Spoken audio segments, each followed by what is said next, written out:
Are you trying to get your shift together? Welcome to the Shift Sisters podcast, where real conversations inspire real transformations. We're not experts, but we're experiencers. I'm Sandra. And I'm Jennifer Richter. We're your Shift Sisters. Whether you're shifting like a sloth or it looks like you're having an exorcism, this is your space to breathe, reflect, and remember. We're here to talk shift with you.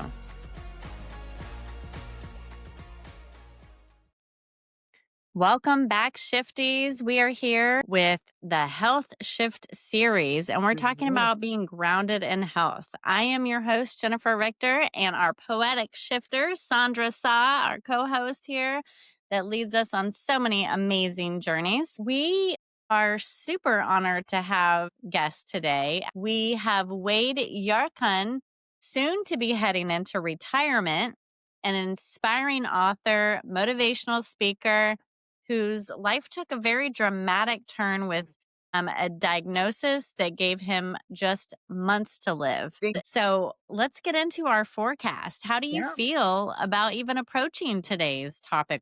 I am ready for it. I'm like the electric thunder, I think it was called, or electric storm, because it's just, there's just so many layers to this. So one, it's, the different perspectives and life experiences of our grounded guys. And then also the male perspective, because, sometimes there are those nudges that we give to our guys of, okay, you got to start thinking more about this or start thinking more about that. So I am electric and excited and just, really ready to jump into the conversation. I love that. When you hear Wade speak today, he just has such a dynamic mindset and approach that I'm like, man, if I could live like these guys all in between, I'm going to be rocking it. I love it. Well, we're going to work with the scents that shift us today. This one, Sandra, I'm sure you've not heard of. It's called Blue Tansy. And let's see. But look at this. This is the fun part. I put some of this and some other oils on at night when I'm doing my Princess Warrior moisturizer. Yeah. And you do your strikes, right? So it's blue. You look like a Smurf when you do it, and it'll rub in and absorb. So I'll only be blue for a little bit. But now it looks like I'm all bruised and battered. But it is the oil of inspired action. And how fitting is this today when we're talking about health and being grounded in health, and you have to take action and you have to be inspired. So who doesn't want to be inspired with health, right? And Not who me. gets a diagnosis with months to live and changes their entire life? Like, Amazing. that's inspired action if I've ever seen it. So Blue Tansy supports those who resist taking action to change or transform their circumstances. It is especially helpful when individuals who have become stagnant in their life progression or when there is a desire to retreat or self-sabotage. By creating more inward mobility, Blue Tansy encourages them to accept all that is, including emotional setbacks and other challenges which must be overcome to actualize inspiration and sustain change. Wow. Isn't that so cool that like oils can do this crap? I'm like, really? It can really help me get out of my funk and start going into the places I need? Well, It talk about smells being really good too. intentional. Yeah. Talk about being intentional and really utilizing all the supports around us, like to have this conversation and to have that oil. It's just going to it's the right formula. It's the right recipe for, a positive chat that we're going to have. It is. So let's get into it. Awesome. Wade shared a long time ago with Sandra your story of health diagnosis and the stage of your life and then the dramatic changes you made. And she's like, we have to share this. Right. Yes. And now living in Mexico. Well, tell us what all happened. You were here in Sarasota. How old were you? What was life looking like? Like, what was that landscape like? The first time that I was actually diagnosed was lymphoma. And that was in 1996. I had just gotten ready to retire. And we had just built one of the McMansions on the Intercoastal. And it was like, life was good. Everything was where we wanted to be. Then we get this diagnosis. And then all of a sudden, we go to the, I was so, I didn't handle it. You know what? I can't say I didn't handle it well. I handled it differently than most people. I walked in and I walked back out of the cancer center. And I walked back in again. I told the lady who was in charge, like the office manager, I said, I'll tell you what I'll do. I'll come back at 5 o'clock when everybody leaves, pay your staff, whatever you tell me it's going to cost. And I don't want anybody to know. And that was actually how I took care of it the first time. So I went back in and they said, well, we need 3 tests in a row that are going to be, that'll say that you have lymphoma. And so they did the second test and it was marginal. And I was like, you know what? We walked out and of course, Brian, my husband, we've been together for 47 years. Uh, all I said on the way out was, who better than me? And I had to take that standpoint because you know what? We worked so hard, I mean, for so long. And then all of a sudden you have everything that you want and somebody pulls the rug. And we wound up doing some treatments out of Mexico, these protein baths, internal, of course. Uh, Nothing, no chemo, no anything. It's fantastic. And then in 2006, I started getting sick again. I started losing weight really bad. And I had a doctor, excellent doctor, but it was too close to me. And so we decided, you know what, let's get another opinion. And we wound up going in. By the time I got to the hospital, I was 140 pounds and I needed 2 units of blood immediately. And I was just like, I'm just tired. I'm just tired. And I want to be highly anemic. And I wound up with a great group of people. And the main thing that I think for me anyway, was I never let any diagnosis define me. Yes. And that was the big thing because I mean, I sat, Florida Cancer Specialist is amazing. I sat in their infusion center getting iron after iron after iron for, years. Um, and I saw the same thing over and over. The people that were able to say, you know what, my head's in the right place, they made it. You could almost see the ones that came in with that deer in the headlights look, they didn't last long. Almost every solitary time. And I'm not saying that it was a medicine, I'll say anything else, but it's just my observation. And the reality is, no matter what happens to you in your life, it can't define you. Because if it does, it's over with. You're done. My mom died when I was 16 years old. That should have been something that really affected my life. All it did was make me stronger. My dad died when I was 28. 3 of my brothers and sisters are already dead. It's none of that defines you. None of it at all. It's what defines you is what's inside. And most people that really make mistakes, I think anyway, are they when you let crazy in your life, it doesn't leave when you ask it to. And that's on so many different levels. Because if you have people around you that are telling you, oh my God, everybody who's ever been sick does the same thing. Every one of their friends walks in with a million different remedies. And every one of these remedies are going to fix you right away. That's crazy. That's crazy. Because you know what they're doing is they're taking up your time and they're not allowing you to find and research what you need to be done. So you really have to back off from those kind of things. And we just did research after research. We found the best place in the world and we want to come into Mexico. Stem cells, we had stem cells and it was just absolutely amazing. America, we think it's the best system in the world. And America has healthcare that is just phenomenal, we think. Who can afford it anymore? How many families today in America are barely making it just to pay health insurance? It's gotten crazy. I just got released from my doctor yesterday. I just had heart surgery. And that's why my voice is so little kind of weak yet. But to have a stent put in my heart was $8,000. United States over $50,000. Yeah. Wow. Yeah. It's nuts. It's just absolutely nuts. But we're kind of getting off track here. Everything that you do in your life is your choice. Yep. And you have to make those choices. Because if you don't make those choices, someone else will make them for you. And you're not always in the driver's seat when other people are telling you what to do. And that doesn't Think work. about that. I mean, you had this diagnosis and, you had been trying to manage it for so long, but you made like a radical shift, you said, I'm not going back and forth to Mexico to get treatments anymore. I'm uprooting my entire life and everything I've known, and I am diving in, all in. I'm going to Mexico. We're going to get all the health that I'm looking for, and we're going to really just reinvent our life. I think part of us moving here that really helped is the United States has become pretty toxic. Mm. And not just today. I mean, it's always been. How many people do you know that are like hamsters on a wheel? And all they do is they work all day long, every day. And you open up every day, you open up your mail, another bill comes in, another bill, another bill. It's our last car payment was 1984. Our Wow. last mortgage, 1998. And what you can't do that in the United States. You can't No. because your water bill there is $250 a month. Hmm. Here my water bill is $35 for the year. So it takes off a lot of the stress as well. I couldn't afford the house that I lived in the United States on the Gulf of Mexico. I'd be 20 million bucks.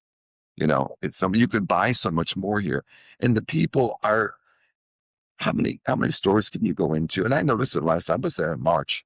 How many stores can you go into in the United States and say hi to somebody and get a real high back? Oh, we call it the Florida FU around here. Yeah.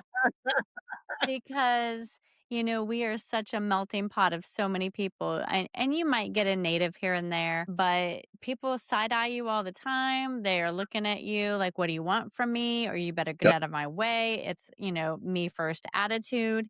Yeah. And you don't get that friendliness. And I can't say, I'm sure it's in other states as well, too, but we're in Florida. So that's what I experienced. Because in Colorado, we called it the Colorado courtesy because there were so many kind people just for the sake of being kind, and I was like, "What's wrong with these people? They're weird. They're, like, smiling at me. They probably wanna sell me something. They're holding the door for me and, like, asking me how my day is, and I don't even know them." So, you get that all the time in Mexico? In Mexico, it's really funny because I mean, I still always say hi first. And I mean, after 13 years of being here, I still do it. I always say hola, which is hi. But Mhm, here it's buenos dias, buenas tardes, buenas mhm, noches. You always say good morning, good afternoon, or good evening first. And that's the polite thing to do. yeah. And it's totally we were up there, like I say, in March, and we were, Brian's mom died, and we had to sell the house. And I stopped at a racetrack gas station and I bought 4 bottles of water, 4 small bags of potato chips for the workers, $37.85. And I got back in the car and I told Brian, I says, this is nuts. This Yeah. is You're like, "No wonder craziness. why people in America are broke." It's It, impossible. it really is. It really is. And you know what he said? He goes, it's not even that. He goes, look at their faces. Yeah. Everybody. They have this look on their face like all they're doing is looking forward and they can't Mhm. see anything else. They're just trying to find out how to pay the next bill. And that's a big, you know, if you really live, I'm an author. I write books. And all my books are really about teaching people the law of abundance. And it's in Mhm. everything. Abundance isn't just money. It isn't in things around you. It's living an abundant life with good health and good everything. And people just, when you're on that treadmill and you can't get off, how can you think about that? Because you Mhm. are so worried about United States, we're what, $38 million in debt now.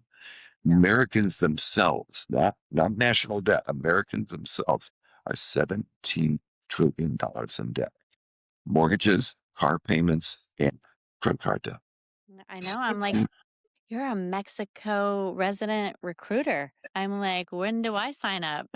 If I told you what goes on here, and I mean, it's not about the money because we came here pretty healed and we're extremely healed and we have an incredible company, but it's just the United States isn't what the best move I ever made. It really is. It's the best move I ever made in my life. And we had a wonderful life in Sarasota. I mean, our yacht was behind our house. We lived on the water. I mean, it was just, we had everything. I had a financial firm, a construction company. Brian had a hair salon. We had everything that we wanted, but it wasn't enough. Do you It feel just, like you just didn't know what you didn't know in a sense of that your soul was almost calling for something more and your health crisis directed you to where your soul really needed you to be? sometimes I think God, I would have never written my first book if I wasn't sitting in an infusion center. It would never happen. Or the second, or the third, or the fourth. I would have never ever done it. I wouldn't have taken the time because I was on that treadmill. The only difference for us is we didn't have the problem with the money that a lot of people, well, the working people had, because we had the money. So, okay, we were okay. But everybody around us wasn't okay. And this is where people really have to come together because it's not you, it's who's around you that's making you. Everything that you do, the glasses that you wear, Sandra, I mean, you saw somebody with those glasses, you said, I like those. You do the same thing with the way you hold your hands, the way you talk, the way you act. We pick up little pieces of everybody all around us. Really be so sure and so content on those people around you that they're the right people, because we pick up the good and the bad. Just to comment on that, Wade. So I was living in New York City for 40 years. That was my home. That's where I grew up. That's where I lived. Moved to Florida. That's where I met Jennifer, and then was there for a few years, and then came to Texas. That's where we currently live. And I did not realize how heightened my shoulders were until I left New York. I didn't realize the edge that I had when people would talk to me and say hello. I would look at them and say, well, why are you in my business? Why are you? And my family's Puerto Rican. So when you go to Puerto Rico, when you're eating a meal, they Yeah. go and they say, buen provecho, right? A stranger, which Yeah. means like technically good digestion, but it just means like bon appetit, like enjoy your food, right? Yes. And you don't get, and it's so sad that it's jarring when someone comes up to you and provides that just level of nicety or just, and how that affects your health, how that affects your frequency, your energy, what you're receiving, what you're outputting, right? Yeah. When you're in that state of, okay, I have to be on, or, as you say, like the hamster wheel. So that level of stress, right? It's just, Now you're okay. You come from a Puerto Rican family. Have you spent much time in Puerto Rico? yes, Okay. You know the difference. yes, When you go to Puerto Rico, or when we travel to Puerto Rico, it's one of my favorite places in the world. Um, you go there like Cantado. I mean, you go to Cantado, and when you sit down and people are serving you, they're not a waiter serving you. They're your family serving you food. yeah, And Corporacho is really it's a blessing to you. It's right. an app blessing to you, and it's different in the United States. No, But yeah, we just you're blessed. You were able to see. I'm from Chicago. I grew up in that shoulders up, that hard, tense. What are you looking at me for? And then we moved to Florida in '83. It was like, God, these crackers are backwards. Periods. I mean, it was like, oh my God, back then you couldn't find things that you wanted. You couldn't find stylish clothes. It was hard for everything. And then we became Florida crackers, you know. And I proudly say I'm a Florida cracker. I mean, I was there for almost 30 years. But it slowed me down to let me think. And this is where so many people make such big mistakes in their life, is they're so focused on what they're doing. You know, it isn't about the amount of money you have. It's about how you spend your time. And that's the most important lesson anyone can ever learn. Because when you have all these crazy people in your life, they're stealing from you yeah, every day. And you don't have time to spend with the time people you love. Why would you spend 1 minute with them? And that's where we're at. That's where we're at in our lives. I'm going to be 70 in 5 days. And it's at the point now where, I decided that at 70, I'm going to become God's little old man. I'm serious. From now on, I'm just going to say no, no. And I'm not going to give an explanation anymore. It's just my time is limited from this point. Why would I want to spend 1 minute with people I don't want to be with? So that's why all the old people are nasty. I'm going to say it now. Yeah. But you can see how it happens. You know, as we're growing up, we think we have to take this shit because we have to be respectful. right. The quicker you can realize you don't have to respect people that don't respect you, the faster you're going to get ahead.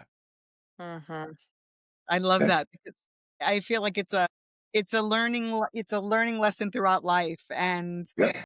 right now, I was just telling Jennifer, I'm like, I'm at the stage where it's just like, just being a little more truthful and more direct, a little less polite, whatever you want to call Yeah. it, or just to make sure that authentically I'm not, I'm just being authentic to myself. So And that's it. You're just being a little more truthful with yourself. yeah. Is what you're doing. You're saying, hey, I don't want to take that anymore. And there's nothing wrong with that, you know? Sure.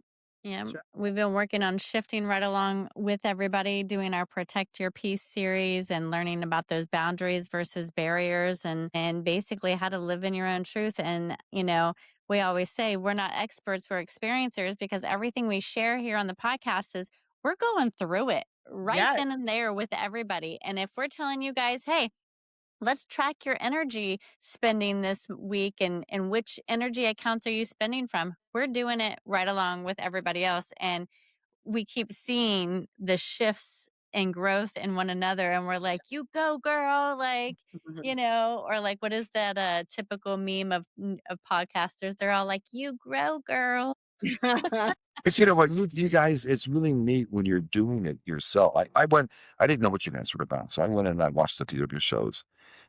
From your first shows up until the second or third from the last that I saw, you guys have changed a lot. You really have. You know what? Your energy, you're melding together better. It isn't in the beginning, it was like boom, boom, boom, boom, boom. You were playing off each other. Now you're playing with each other for a common goal.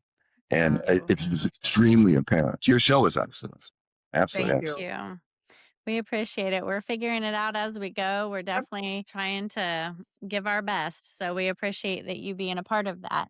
Absolutely. I want to hear more about your books because I got them as gifts for Christmas. Oh, I don't want to say it too loud so nobody gets their surprise ruined. But um, even it's your latest one, I mean, I know you have four now. five books out. What? I missed. What's Five. the fifth one? Did I Oh, miss that? the last one is the 70s again. And the first Oh. one is I don't even remember anymore. You know, it's funny. I've never read one of my books. I have never. I write them and I never read them. But I have 5 books out, and Life Lessons is the first book. That's the book that what happened is I got I was almost ready to retire 3 months ago, and I was really getting sicker by the day, but I didn't realize what the problem was. I was just getting more tired. It was getting harder to do things. And then I finally decided I needed new eyes, new medical eyes. And that's when I found out I had a blockage in my heart. And I had the exact same thing when I got sick. What do you do with yourself when you're sick? And this is where things that people really, I've seen too many people, sick people, focus on being sick. And they say they're focused on getting better, but they're Yes. not. They're focusing on being sick. And I started doing things that I've never done before. Brian is an artist. He's an incredible artist. I started doing artwork and I found out I could do that. Then I was in the team. I was basically getting infusions for 4 hours at a time. What do you do? And I went out and bought a little 10-inch computer, which they just came out at the time. And I started writing. And everywhere I set my books, no, no, no, no, no, everywhere. And then I wrote a passage called May I Walk You Home? And it's about a person's last days when they're just, you know what, the shine is gone, everything is gone, and there's nothing left. And how to do it. And an angel comes down and walks them into heaven. And I got 6 offers in 1 week. Wow. For the same book that I sent out that was rejected by everybody. It's people, words are the most powerful thing you're ever going to see in your entire life. Yeah. Because words can change, your words can change a nation. But your words also can take somebody that you don't even realize what's going on. You're sending them a message and you don't know if their situation and that message could be totally 10 different messages all in one group of words, but it affects them. The letters that we get in from my publicist, and I don't see all of them, but we're sold in 56 countries now. And we're very blessed. The last one, the 70s again, has been a major success and an absolutely major success. And the 70s again is all about, we all lived, well, you guys didn't, but I lived through the 70s. Well, now I'm going to live through the 70s again. my 70s, and very few are going to make it out alive. That's it, And I have a new publicist on this book, and it was really funny because he goes, "You know what you need? They know everything about you when you're writing books now, and who's buying, who's selling. Most of my books are bought by women, and they're mostly bought by women at 40 plus, and evidently they're at the stage in their life where they're ready to receive a message. So we know that. So this publicist goes, "We're going to put a new picture of you on the back." And I'm going, "Not going to happen." Well, we wound up doing a cover up, but it's everybody who gets the book. I don't know why, but when people buy books, they turn them over. Yeah. And everybody goes, "Oh, it's a good book. It makes you laugh before you start reading it." But all the books are, everybody needs a little spiciness in their life. oh my God, yeah. We take ourselves seriously. That's the biggest mistake we make. Right. Is we literally take ourselves seriously. And that's you lose everything. Everybody says, "I don't like change." And that is the biggest lie I've ever been told. Do you like a new car? Everybody loves a new car. That's change. You like a new dress? You like new furniture for your house? That's all change. And can you imagine doing the same thing every day for the rest of your life? It would be hideous. And that's what my books are all about. My books are the kind of books that you just pick up, you leave it on a coffee table, you pick it up and open it up and read that page. And 9 out of 10 is probably going to be a page you need to read. Because nothing in life is chance. Everything in life is meant to be. We're growing. We're all growing.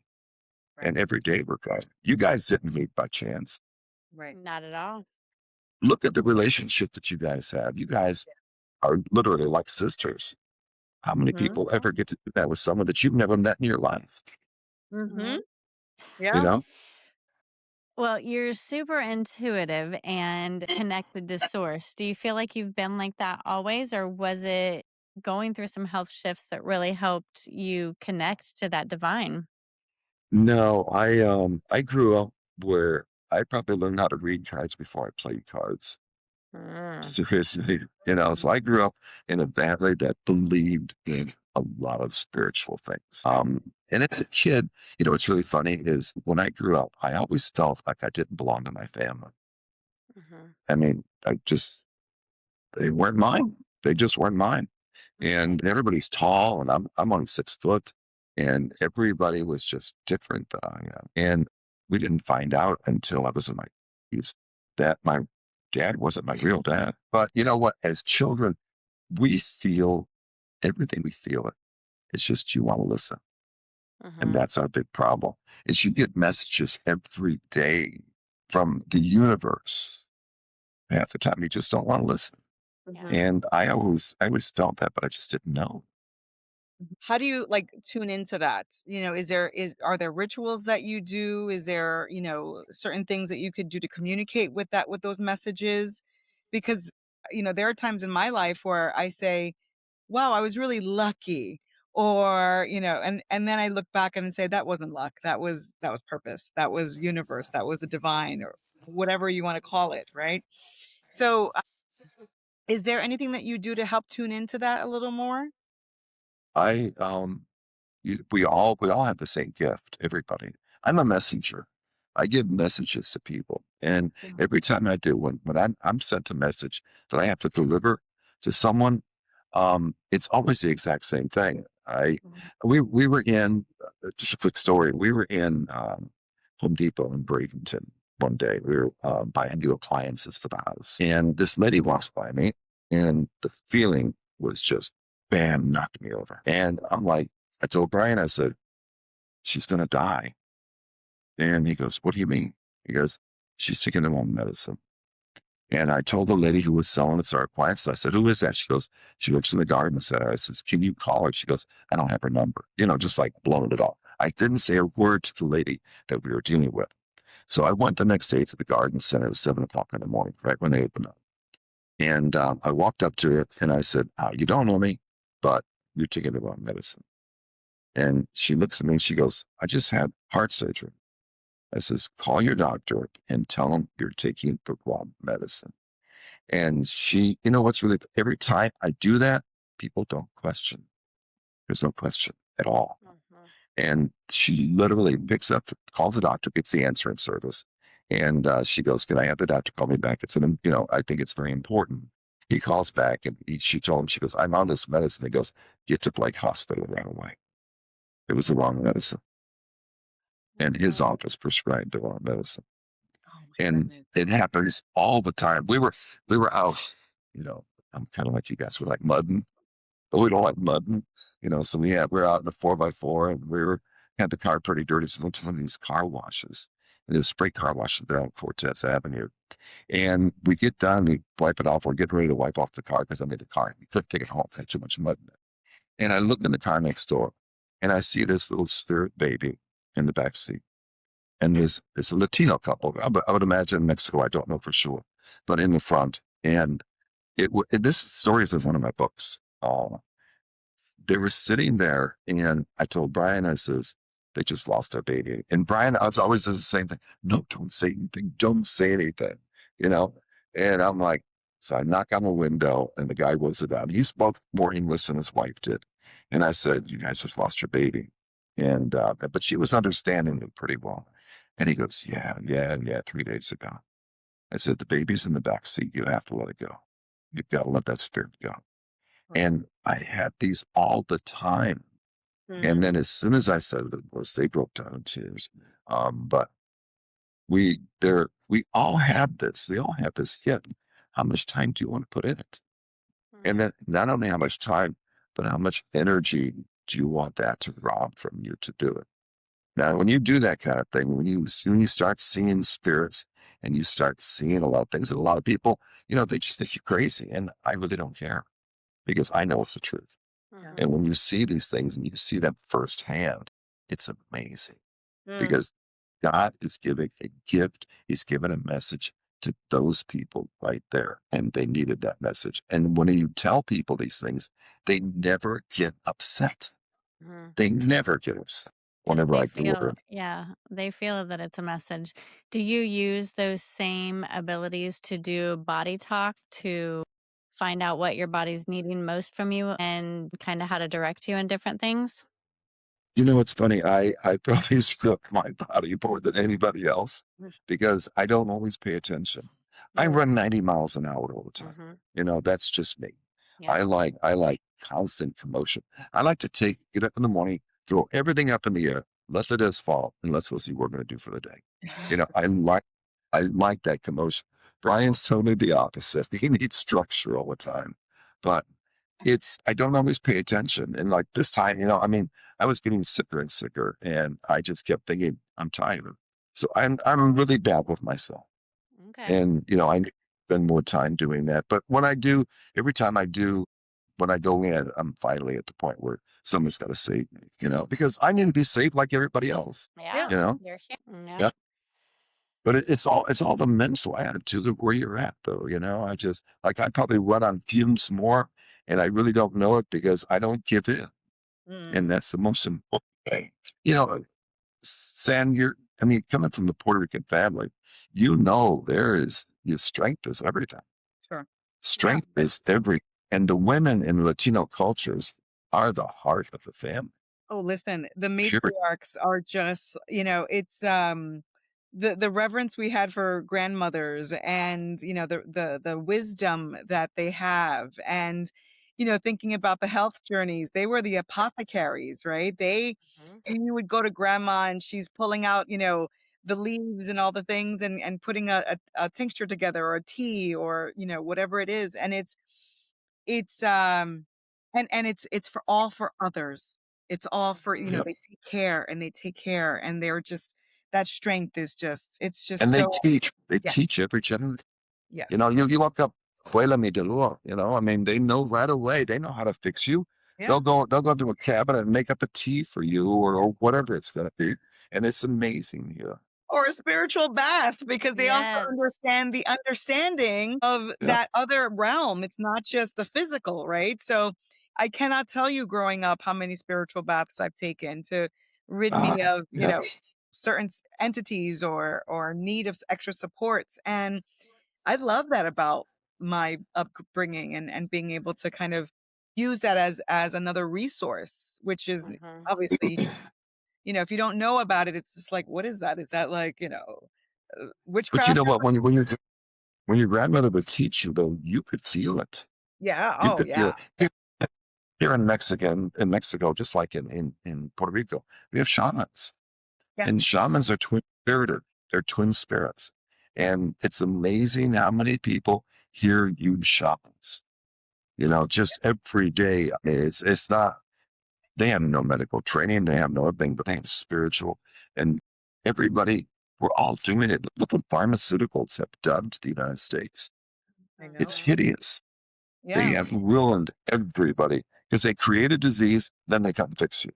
They give you We the we pill. just we get this called expat TV, and it gives you the commercials. Like, we haven't seen commercials in a long time. Everything is pharmaceuticals now. Yeah. And Brian and I mean, I can't even tell you how much money we spend on supplements, but it gives us an incredible light. And we don't eat, I eat about 70% raw. We eat very little meat. We eat some fish, but not as much fish. There's too much mercury now in the waters. And we eat chicken, and that's it. And you have to just literally, you've got to take responsibility for yourself. And eating is as big as anything. Yeah. It's funny, like when you're just going back to what you're talking about, like I'm learning about curanderos, which are like in the Mexican culture as well. It's definitely it's healers, really. Healers is what they are.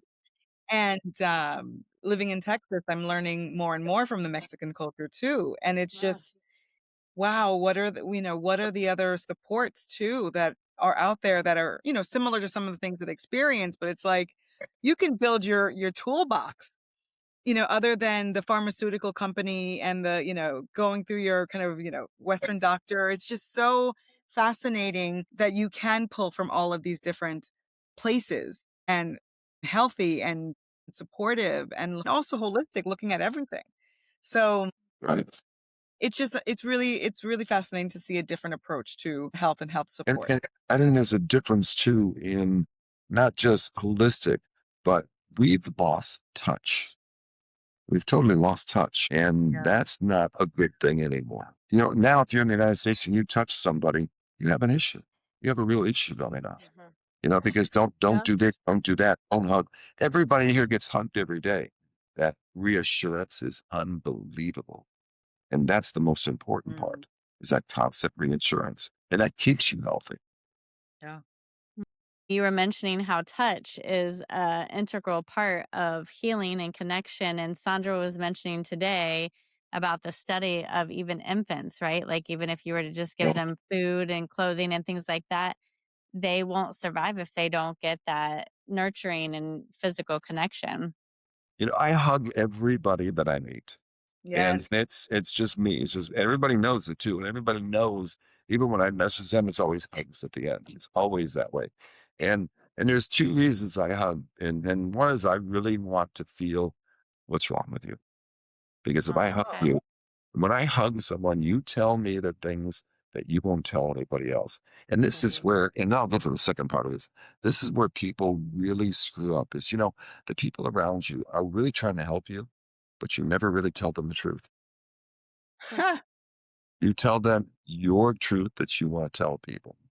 And this is where it's really bad. Because when I hug somebody, you can't tell me, oh, here's your problem, because I already know. Yeah.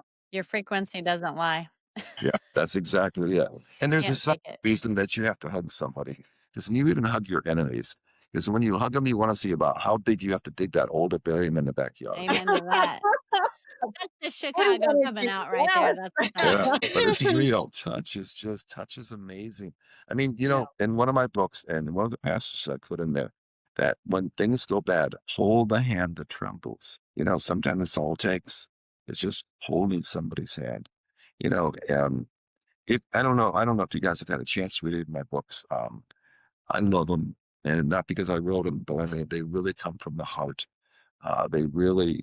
They try to teach you how to interact not with just perfect people, but with people that, you meet somebody on the street and they smile at you, and that one little wink that you give them might be all that's needed to keep them from going over the edge. It takes Absolutely.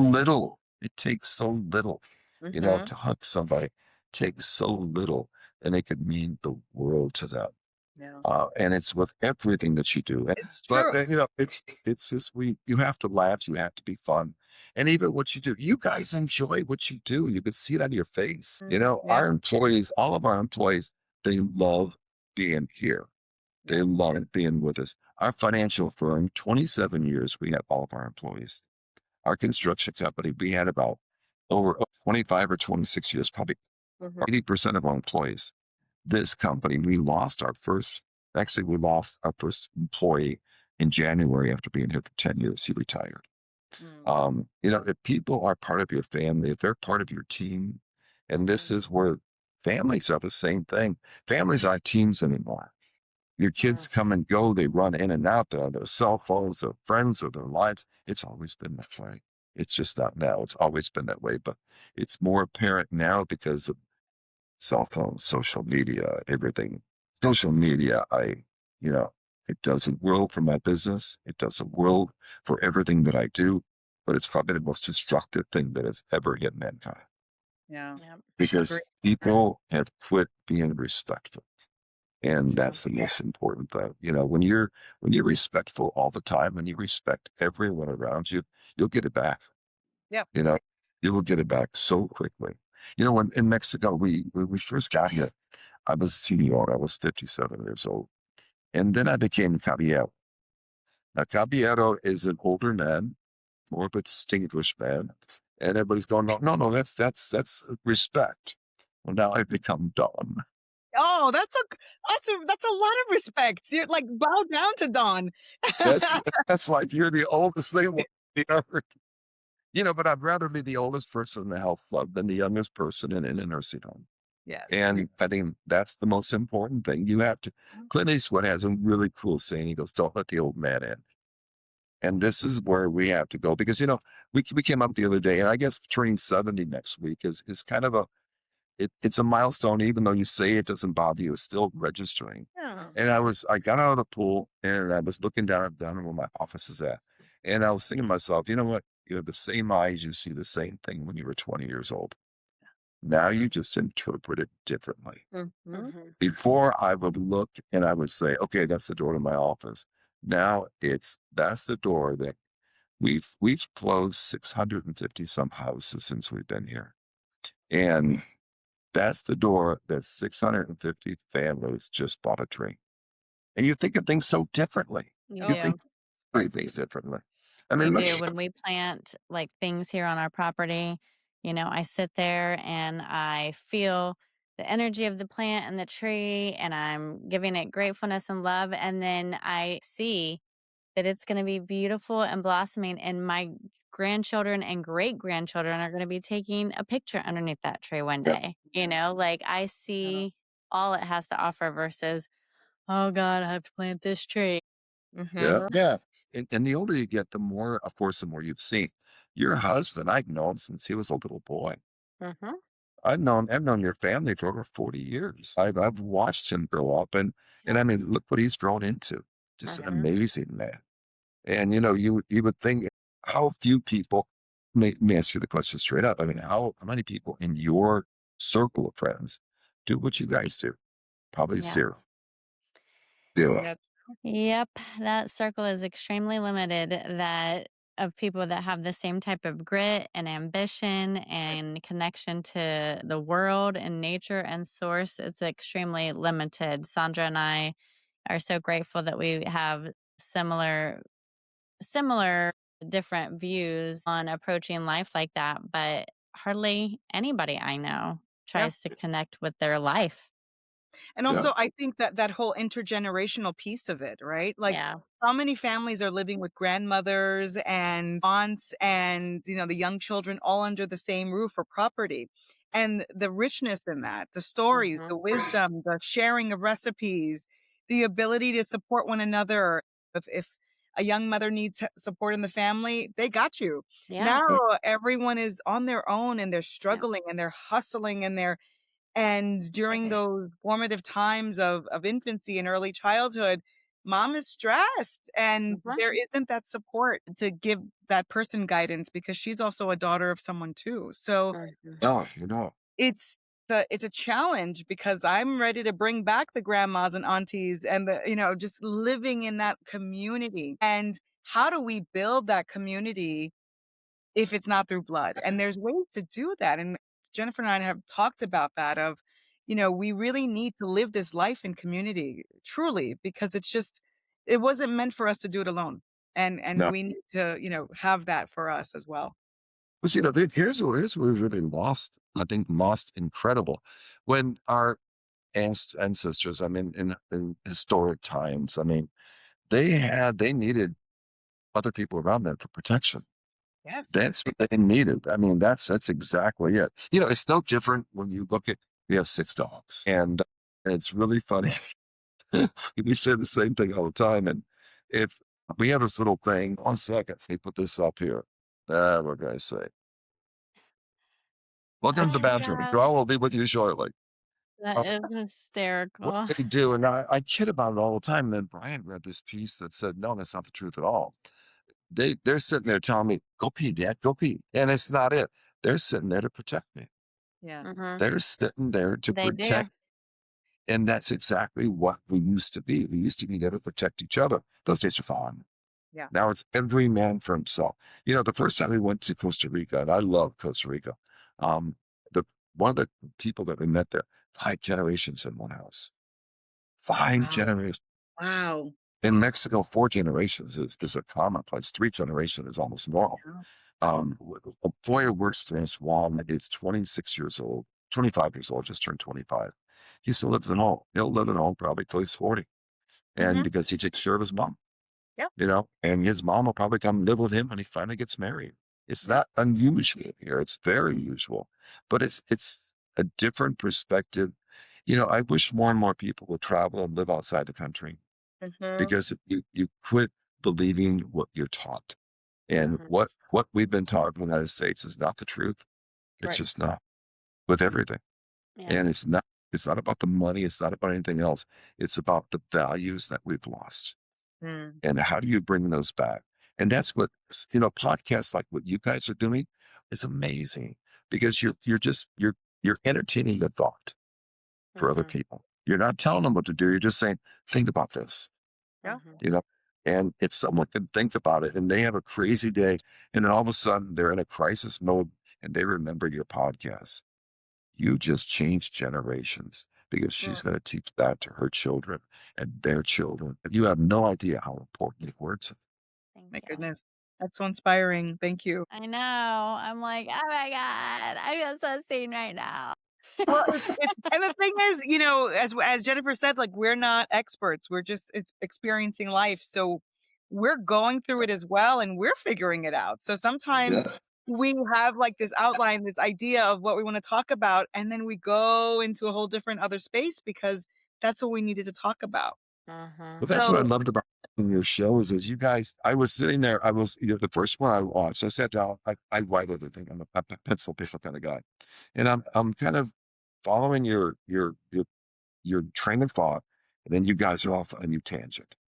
That's what I loved about your show is where is it going to take you? Because if yeah, you stick to script, I guarantee you're going to fail. You are right. going to fail because you know what? You weren't thinking it out. You didn't think it through. But Hmm. you kind of go off on a tangent. Okay, let's do this. Let's do this. And you hit everything that emotionally is telling you is correct. And that's the Yeah. important part. I Yeah. say, you guys have a great show. And I'm not just telling you that because I'm here, but you do. You really do. And the difference from maybe you should go back and watch your first one again and then watch a current one. And you're going to see the difference in the reaction between you two. And Wow. it's so, and the reaction is so subtle because Sandra, you'll say something, and Jennifer, your eyes just tell it all. It'll light up. You know that? Oh, yeah, yeah, yeah. And you do the same thing with Jennifer. And I mean, Yeah. that's a growth. That's an incredibly great growth there. And Mhm. people just need to take stock again of their lives and just quit taking yourself serious. Yeah. You don't have the time. You really don't have the time. Boy, I was now gonna ask you a question about your journaling. You said you journal and take notes? I've Well, done do that. you feel like I it was like, helps you process and self-reflect? everything that I, you know what, if I say something, it doesn't always stick. But if I say Mm, something and I write it down, I keep it forever. It's mm, just that power of writing. That is what that's like writing in concrete, writing in the cement when you were 5 years old, your parents put on your sidewalk and you put your initials. You'll mhm. remember that the rest of your life. So But if true. you sat there and you watched your parents pour that concrete, and you'll remember it from time to time, but it doesn't do the same thing as writing your initials in it. Everything that Mhm. you write, every word that you speak is so powerful. And so many people, you see it every day, are out there just opening up their mouth and saying nothing. Right. Mhm. What if you can take 5 minutes a day and just release powerful words? How many people will you affect? How many generations would you affect? I'm at the point, and I've always been this way. I mean, your family knows me forever. I don't hold anything back. If it's something that I want to tell you, you're going to know it because Yep. I'm not going to have a Life's too short. relationship that's just phony. I just don't do it. You know, Oh, your mom, your mother-in-law, Joyce, I mean, one of our best friends for over 40 years, and Yep. we've never argued about a thing. My sister-in-law, my brother just went into hospice and he has frontal lobar dementia. Sister-in-law has been married to my brother for 59 years. I've known her for 62. We have never had an argument, 62 years. We've never had amazing. a crossword. We've never even had a unusual time with each other, or a Wow. difficult time. We have a respect that's unbelievable.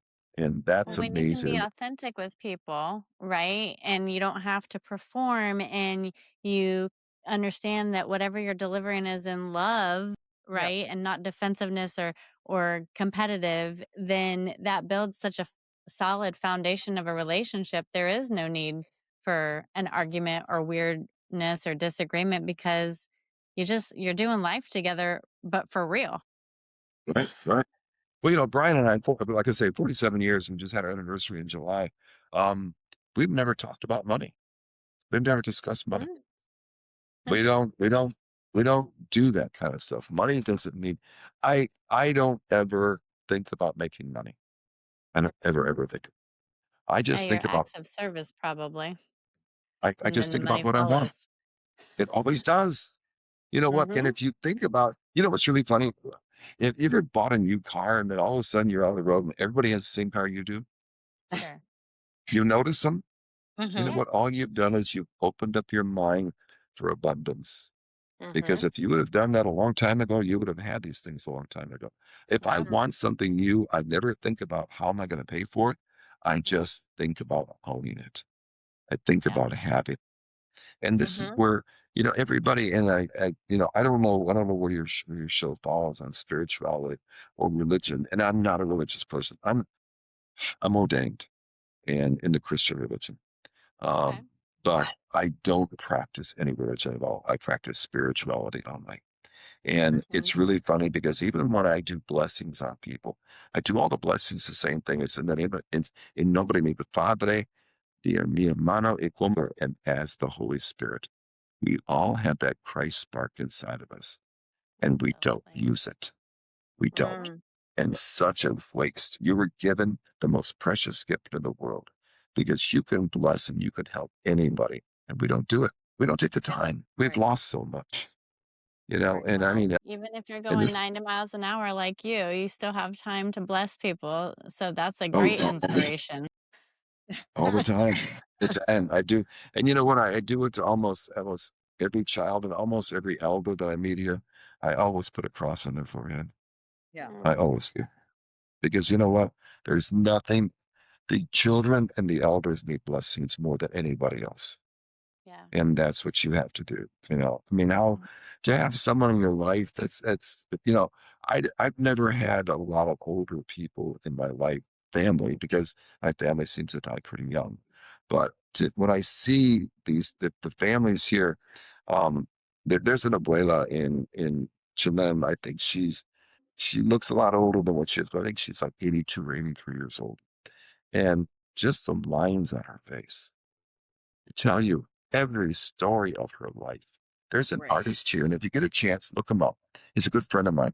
His name is Pedro Tech, Pedrotec. He is a photographer that just captures the essence of people. And Wow. even it's amazing. And he has a great foundation here that we help support all the time that just helps people.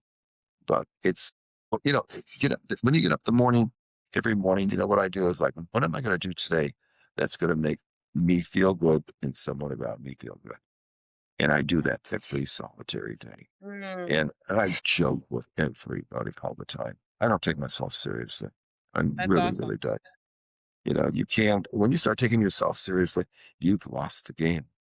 Yeah. So I see that you're doing this new series of guys and kind of really, it'll be kind of exciting to see because it's going to be a totally different viewpoint from what you guys are seeing. Huh?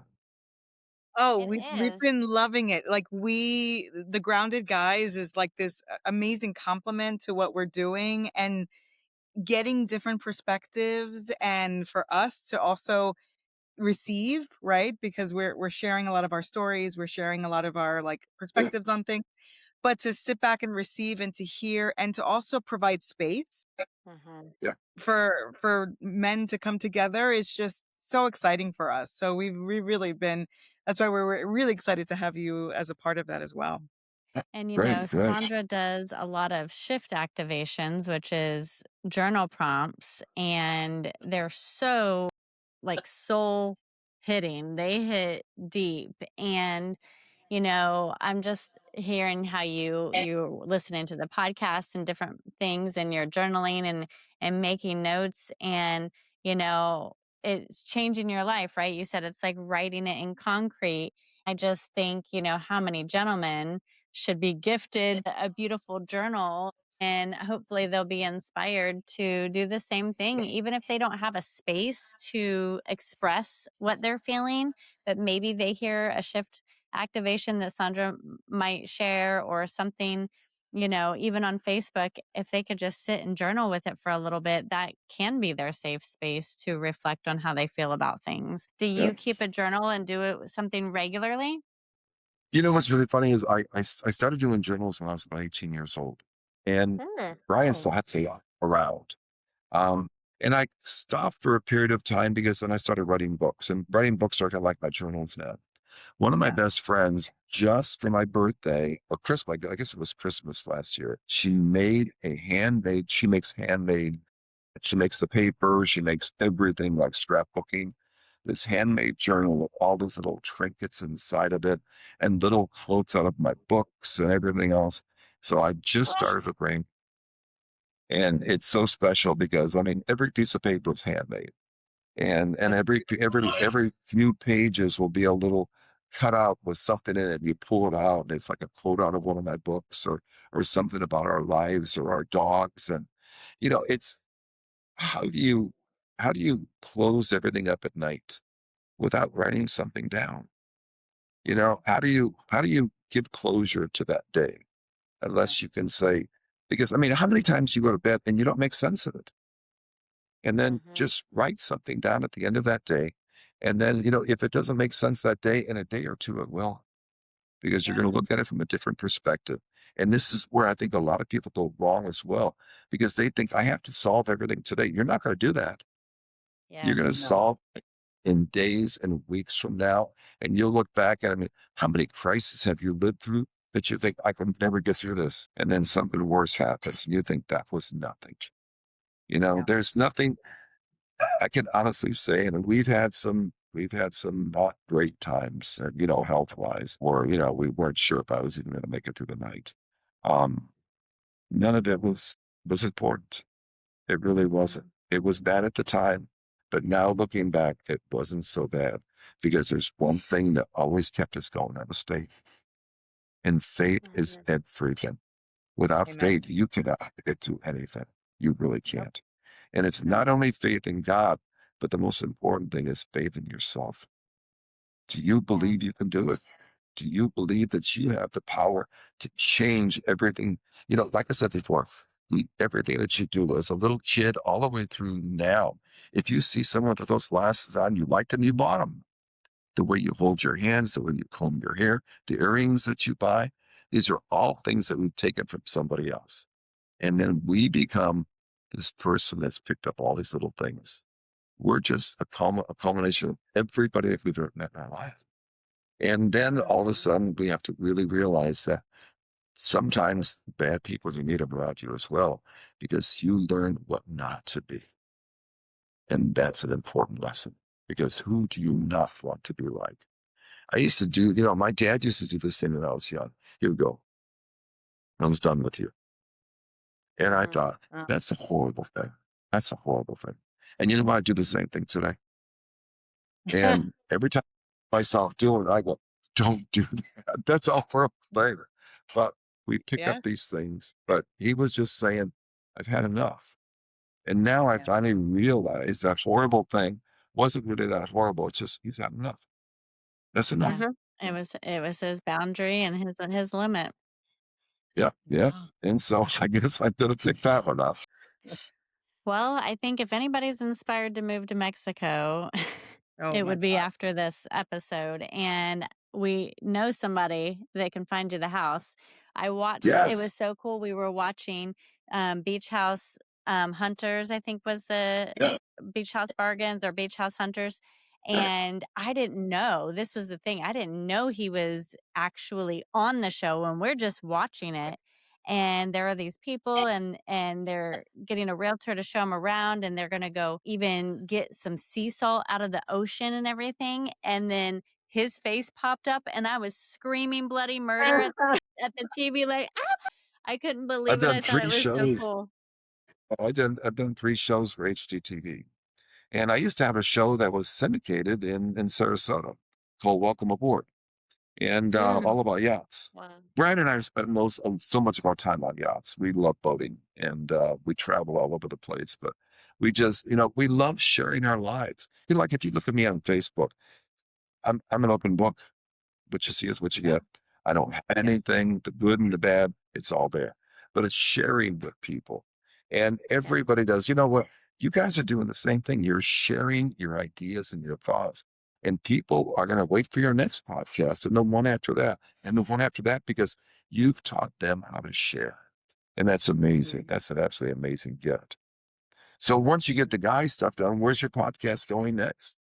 Oh God, we have such huge, enormous plans. And I mean, we have like 3 years worth of content that just flowed out of us. And that's not the stuff that's going to continue to flow out of us. And then such huge expansion ideas of things that we want to offer to people to literally make their shifting experience like an incredible ritual, almost, to where it's sentimental and memorable. And my God, we need a team of people already, but it's just us behind the scenes, and so we are bringing it to life a little bit at a time. But we're just the messengers. We're just the hands and feet. It was it was a calling that was put onto us that we accepted, and we are just continuing to do the work. And we say to the universe all the time, whatever you want us to do, just make sure that you help us to stay healthy and to stay grounded and to protect our Excellent. peace and to give us all the people and support and tools that we need to make it to come to life. And we will gladly do it. What I noticed about it, this watched, and like I said, I didn't watch. I only watched like 2 or 3 of them. But the shows that I watch, what I like about you guys is when you talk about shifting, you're not talking about taking a direct right hand curve. You're talking about doing this, just slowly until you go. And this is where people make big mistakes. Is they'll go off and they'll say, "This isn't working. I'm going to take a right hand curve." It's not really supposed to be. You just make these little fine tuned efforts. And that's one thing that I took away from. I can't remember which show it was, but one of your shows, I took that away right away. And that's a great gift to give somebody. And it's really also helping to build community. That's, as we said earlier, it's such a huge mission because you just see it breaking down in our worlds where we're not as connected as we can be. And the support and the love and the resources that you can just build. So we call them shift circles, and just trying to help support that for others to build those communities, to really just help to live the life that you have and to live it fully and to live it positively with growth and love. Really, love is kind of the cornerstone of all of it. Yeah. And I think it's kind of cool that you're living in two different worlds. People say that all the time. They're like, what? I don't get this. You're doing this podcast. She's in Florida and you're in Texas. And I said, we know no boundaries, and I moved from New York to Florida. I had all my family, my friends, my people. There is nothing that will hold anyone back, including myself. If I want to continue a relationship, if I want to feed a friendship, if I want, nothing is going to hold us back. And we've had that thought too, because it's, well, how are we going to do this across states? We're going to do it. And that's how we figured it out. But don't you think it does better for you though? Because you're living in two different environments and you have two different flavors that you're drinking from every day. I think it's great. I think it gives you more, which is excellent. Yes. You guys are doing a great job. Absolutely great job. Thank you so much, Wade. That's, as I said, it means so much to us to hear that from you, especially. Thank you. It does. Please. Well, as we wrap up today, this episode with Wade serves as a powerful reminder that even in the face of health challenges, the human spirit has remarkable resilience and capacity for transformation. If his story of survival and thriving over decades doesn't inspire you, then I'm not really sure what will. From, not even letting fear in, not letting worry or the old man in, just make sure you're very specific about who you let around you. So we are so happy that you joined us today, Wade. We would love to have you back again. Yeah, for sure.